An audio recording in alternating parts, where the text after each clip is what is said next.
What's going on, everybody? Welcome to the Weight Zone podcast, and we are back for another UFC breakdown, guys. This is UFC Vancouver. Brendan Allen taking on Reinier de Ridder. This is going to be a very good card, honestly. We have a lot of close fights on this card, and I honestly feel like I have a good read on it, so hopefully we come out here and cash out. If you guys are here for the first time, click that thumbs up, like the video, subscribe to the page. We're on the road to 1,000 subscribers. We've gained about 80 subscribers in the past like 2.5 to 3 weeks, and I'm very grateful for all of you guys that are subscribing. But what you can do to help me is leave a comment. Let me guys know if you guys agree or disagree with my picks. Let me guys know if you guys been cashing out with me. If you can click that thumbs up and like the video, all that helps me generate more people to my videos, and I'd really appreciate it. If you guys do not yet, go follow UFC Prediction Tracker on YouTube. It's UFC Prediction Tracker. My boy Robin tracks all UFC YouTubers on his page for all their predictions. And if you guys want to know right now, we are top 5 in UFC predictions. We made the top 5. We're top 3 in method of victory picks. Last week we had a very good week. We were in the 6th ranked area for the best picks last week. We were top 3 in method of victory last week of our predictions. So hopefully we can roll it over from UFC Vancouver and keep this momentum going. If you guys, like I said, click that thumbs up, like the video, subscribe. And if you guys want my lock of the day plays, all my lock of the day plays for UFC, for baseball, for soccer, for football, all my lock of the day plays are going to be on my Buy Me a Coffee app. My Buy Me a Coffee page, guys. You guys can become a member there.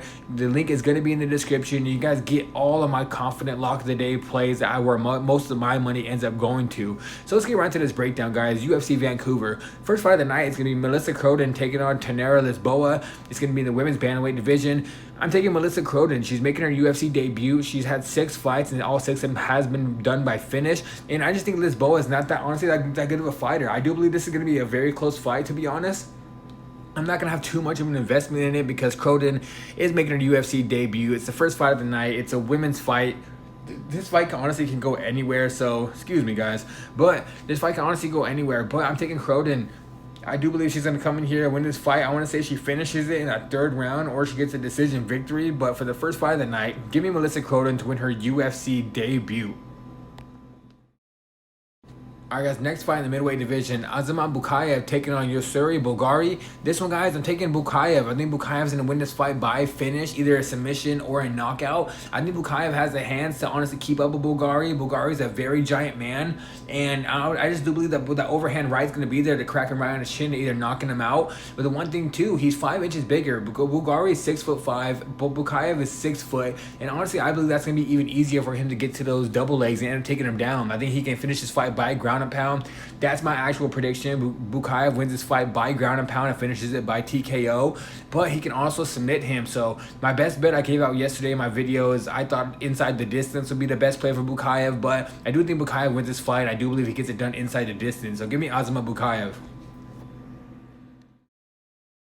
Next fight, guys, in the women's strawweight division, Stephanie Luceno taking on Ravena Oliveira. This one, guys, I'm taking Stephanie Luceno. I think Luceno is just a way better fighter. Oliveira hasn't fought anybody. If you go look at her record, the only people she's beat are like 0-0, 0-0, 0-1, 0-0. Like, she has not fought anybody at all. I don't even think she has the skill level to be in the UFC. I think Luceno is going to come in here and win this fight pretty easily. I want to say by decision. So give me Stephanie Luceno. I think she's going to come in here and win this fight by decision and dominant fashion.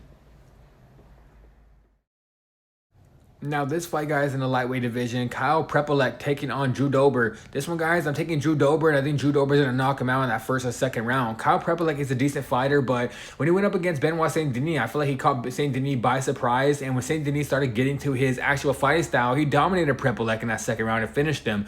I think Drew Dober is going to come in here and honestly knock him out. I think Prepolek's going to probably come in here and try to bang with Drew Dober. That's not what you want to do. I think Drew Dober is going to crack him right on his chin. This is a big step down in competition for Drew Dober, and I do believe Prepolek shouldn't be in the UFC, and he's probably going to get dropped after this UFC Vancouver. So give me Drew Dober, and I think he does it by knockout. Alright, guys, next fight, Danny Barlow taking on Jordan Santos. This one, guys, I'm taking Danny Barlow, and I think he's going to get it done by decision. I know a lot of people are on that knockout prop, but I think the decision is a better line for this. But I'm taking Danny Barlow to win this fight either way. I think Barlow is going to be very patient, end up landing those harder strikes. And he could put away Santos. Don't get me wrong, Barlow hits very hard. He could win this fight by knockout, but I think if he's just patient and Santos comes out throwing a lot of output, and he's going to end up winning this fight on the scorecards because all the harder shots are going to come from Barlow. All the shots where you make you say, whoa, that was a hard shot. It's going to come from Barlow. Santos is going to throw more output, but it's going to be a lot of like a touchy, pitty-patty type of shots.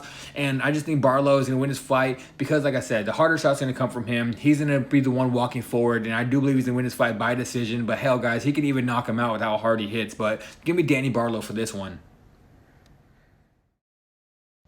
Next fight, guys, Bruno Silva taking Hong Sung Park. This one, guys, I'm taking Hong Sung Park, and I think he gets it done by submission. I think he's going to get this fight to the floor and probably end up submitting Bruno in that first or second round. I think Bruno Silva is a decent fighter, but I just believe he's taking on a very good prospect at Hong Sung Park. Hong Sung Park was supposed to fight against Steve Erceg, and that was going to be a very good fight. And then he took a short notice fight against Tatsuo Taira, where he got submitted, and I predicted Tatsuo Taira to win by a fight by the submission. I thought that was an easy play for us. We cashed out big on that one.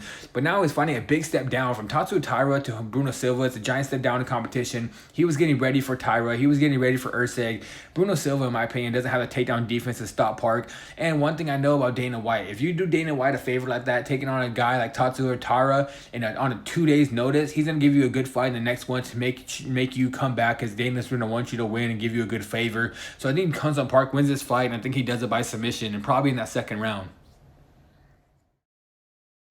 Next fight, guys, Charles Jourdain taking on Davey Grant in the bantamweight division. This one, guys, I'm taking Charles Jourdain, and I'm taking him probably, I think he's going to win by decision. I think this is going to be a very close fight, guys. It's going to be a banger. Both these guys are going to be going around throwing some hard strikes. Both of them are going to end up landing some strikes, and I can see this fight even being a split decision. But I'm taking Charles Jourdain. I think it goes all 3 rounds.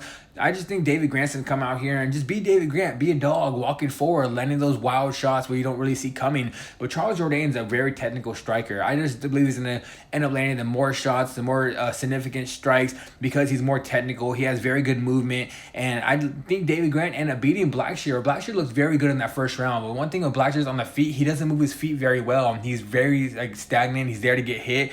Charles Jourdain is going to be moving around. Charles Jourdain is not going to be standing right in front of you for you to hit him. And I do think Charles Jourdain is going to win this fight. Like I said, it's close. It might be a split decision, but give me Charles Jourdain to win this fight.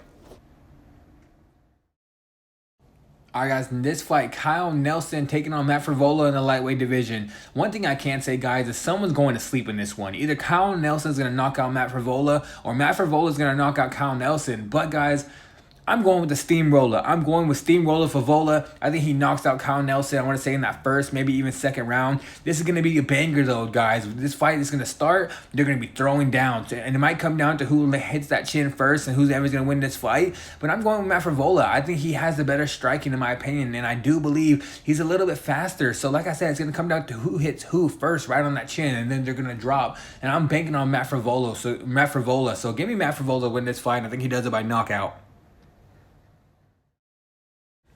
All right, guys, next fight in the bantamweight division, Cody Gibson taking on Aroy Shilang. This one, guys, I'm taking Cody Gibson. I think Cody Gibson wins this fight by decision.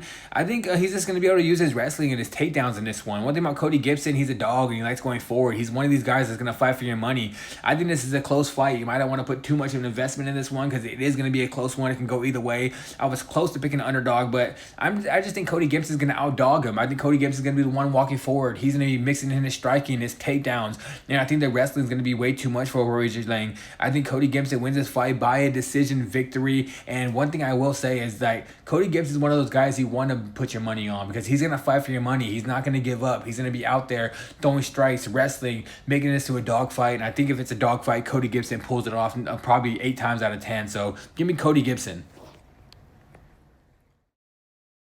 Alright, guys, this fight's in the women's flyweight division. Manon Fiorot taking on Jasmine Jasudavicius. This one, guys, it broke my heart of who I'm going to pick because I'm a big fan of one of these girls. I'm taking Manon Fiorot, but I'm a big fan of Jasmine, guys. I've been betting Jasmine all the way up, and now I believe she's ran into that fight that's going to be way too hard for her. I don't believe she's going to be able to wrestle and take down Fiorot. Fiorot is very strong, especially very good takedown defense.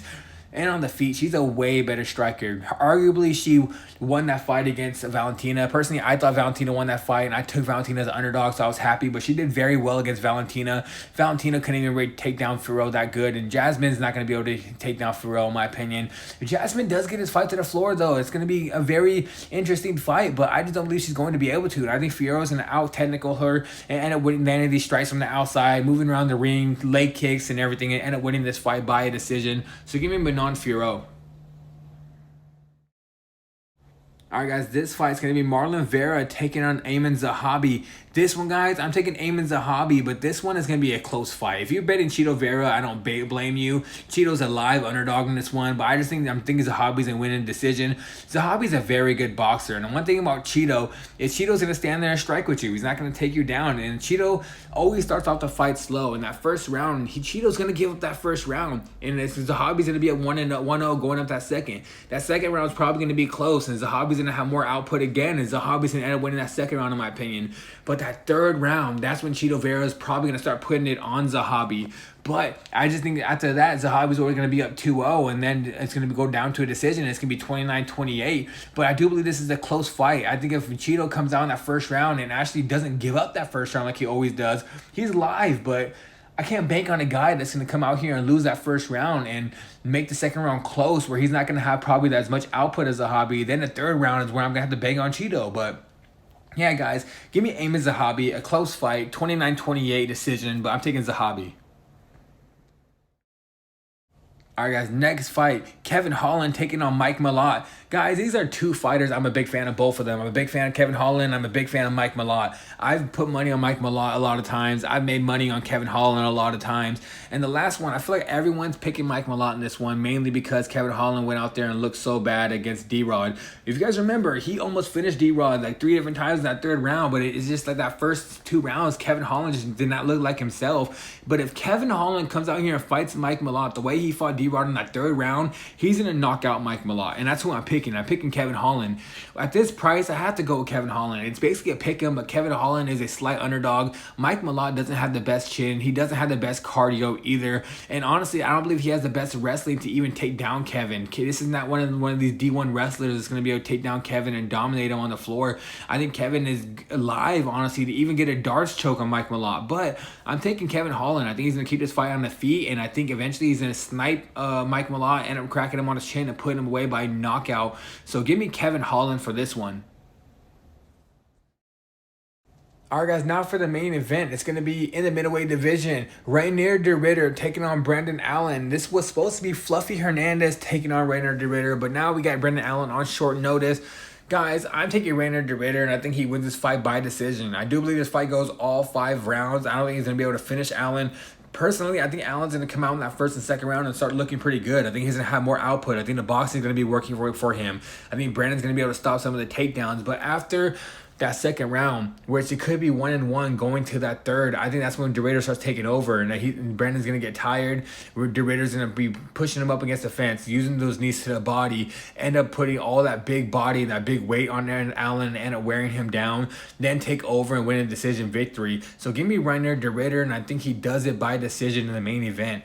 And alright, guys, that is it for today's video of UFC Vancouver. If you guys are here for the first time, like I said in the beginning, click that thumbs up, like the video, subscribe to the page. All my bets will be posted in the description like always. But if you guys want to know which bets are my lock of the day plays, my most confident picks, where I'm going to be putting most of my money on, go become a member at the Buy Me a Coffee. The link is going to be in the description of this video, and you get access to all my lock of the day plays for all sports. Today we went 4-0, and guys, we've been on a very good run so far recently for UFC and Contender Series. The Contender Series over, but also we have a lock of the day play out for PFL. So if you guys would like PFL as well, my video is posted for you PFL too, so go and check that out. And alright, guys, I am out of here, and I'll see you guys next week for more UFC breakdowns.